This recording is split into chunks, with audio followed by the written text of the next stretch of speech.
E eu vou falar como é que eu tô vendo e como é que eu lido com isso no meu fundo. Então, eu acho que assim, a gente tem todos os cenários possíveis, tá?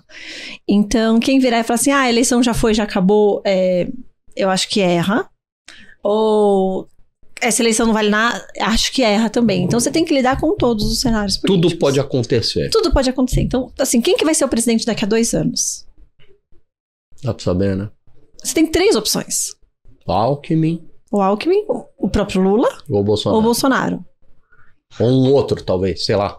Eu acho improvável o outro, assim. Acho que... Mas dentro desse cenário base, porque ok. se você tiver que falar um outro, você não tem o nome, não é claro qual seria o nome. Qual seria, Assim, você olhar os outros... Se você fosse olhar para os outros candidatos, assim...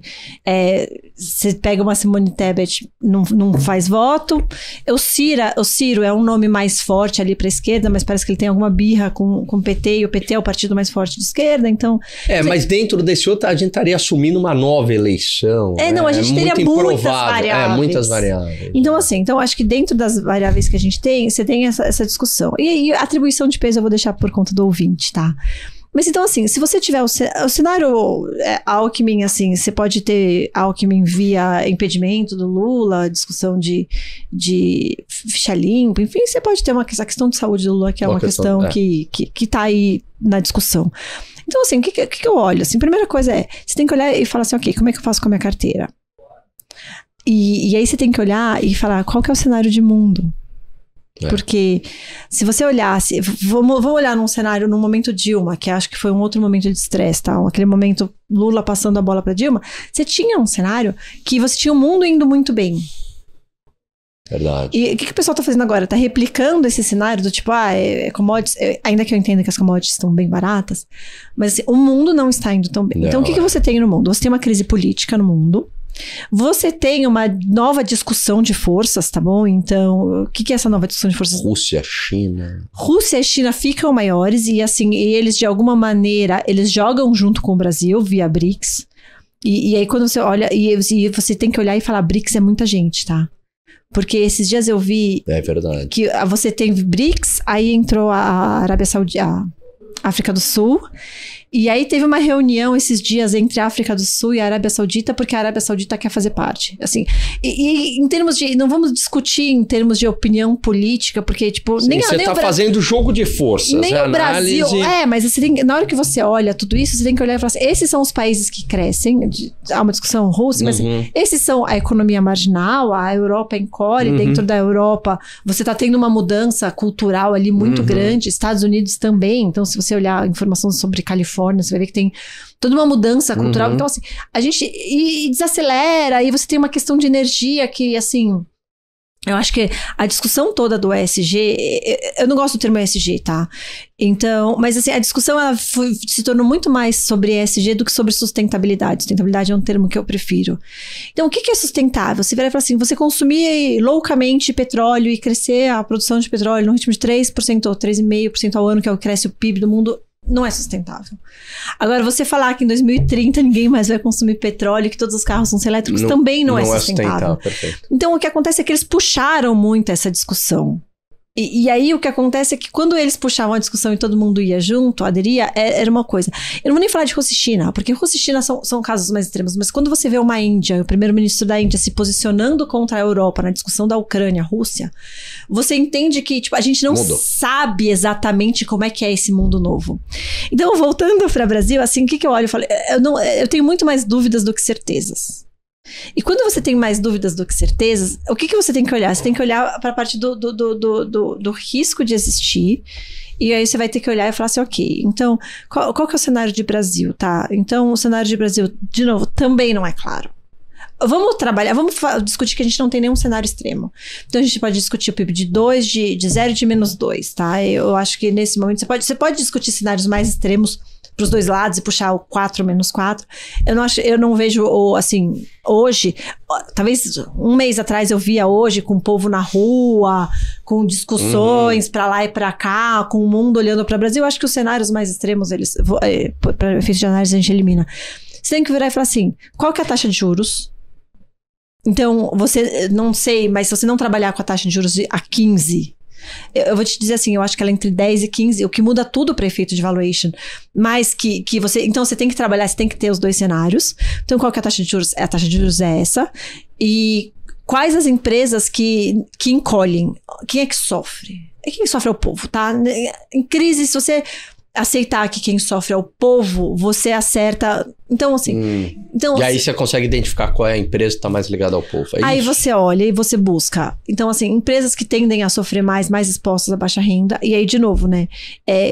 Eu manteria ali a exceção à construção civil, porque construção civil de baixa renda é anticíclico. Então, se precisar investir em dinheiro, é uma indústria que emprega muita gente e que resolve um problema social. Então, faz mais sentido investir nisso do que em uma outra indústria que seja altamente automatizada. Perfeito. Ou que seja assim, vamos investir numa indústria de chips. Você investe em indústria de chips por um head do país. Então... Você olha, assim, você corre risco, e você corre risco de tudo que é muito supérfluo e serve classe média alta. Por quê? Porque o muito pobre, ele sente, a classe média sente, até a classe média alta sente. Então, eu vou dar um exemplo, eu tenho uma posição em Soma. Essa é uma posição que eu olho e falo assim, eu só mantive a posição porque eu acredito que esse cara é o cara que ganha market share num cenário de crise. Por quê? Então, assim, todas as minhas empresas, todas as minhas teses, elas têm que sobreviver. Então, eu tenho muita exposição a agro, de várias maneiras. Eu tenho muitos papéis de agro. Por quê? Porque não tem nenhum que sozinho se resolva.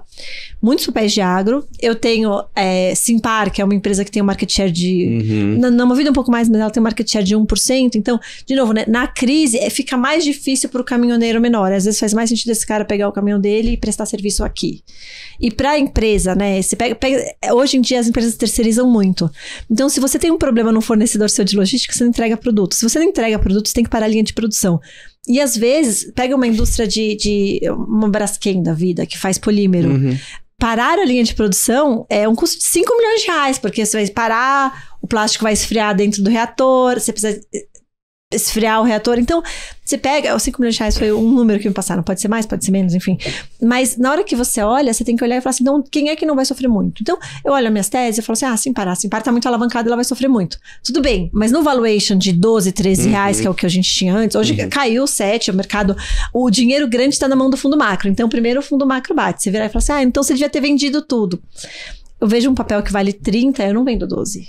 Eu viro pro meu cotista e falo, cotista, vocês entendem que é isso que eu faço? Então, meu cotista é muito alinhado comigo. O meu cotista, a maior parte dos meus cotistas, para não dizer quase a totalidade dos meus cotistas, é o cara que me acompanha nas redes sociais, que sabe o que eu tô fazendo. E aí, obviamente, assim, eu tô perdendo dinheiro, eu tive um mês de novembro horroroso, eu vou chegar hoje, amanhã eu vou fazer uma live, amanhã não, eu preciso fazer hoje, porque eu vou fazer uma live para explicar, olha, a gente perdeu aqui, o que tá acontecendo é isso, aquilo, taxa de juros, eu acho isso, e as empresas vão sobreviver.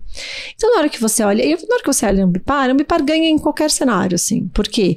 Primeiro, porque é uma tese de aumento de penetração. Então, existe uma lei lá, que é o Plano Nacional de Resíduos Sólidos, e ela precisa ser cumprida, e nunca ela consegue cumprir, porque os prazos é muito curto. Então, o pessoal tenta chegar o mais perto possível de cumprir, porque diminui multa, diminui o problema. Então, se você olhar, quando você olha em termos de investimento, isso é um investimento que eles chamam de saúde e segurança, que é um investimento que não importa o retorno.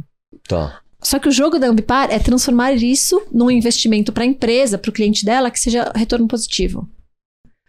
Então, assim, em todos os cenários, a tendência é que ela consiga diminuir o custo. Eu vou dar um exemplo, tá?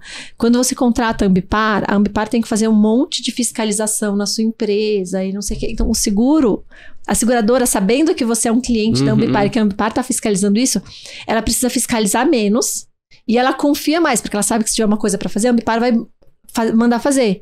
Então, o seu seguro fica mais barato em um patamar maior do que o que você paga para a Ambipar. Então, o bloco fica um pouquinho mais barato, bloco seguro mais Ambipar fica um pouquinho mais barato do que o que você tinha antes, tá. Que é seguro mais fazer em casa, e você tem uma confiabilidade maior.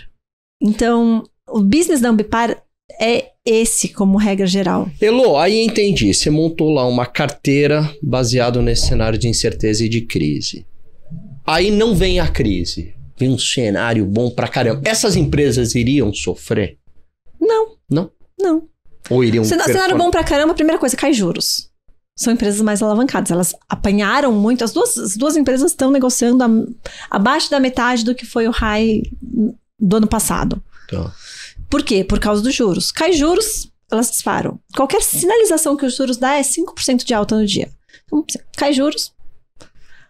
Aí você vira e fala assim, não cai juros. Não cai juros, eu tenho papéis negociando a 6 vezes EBITDA. Que é esse cenário que você está agora. 6 vezes EBITDA numa empresa que está crescendo 30% ao ano é muito barato. Aí você vira e fala assim, então qual que é o pior cenário que você consegue enxergar?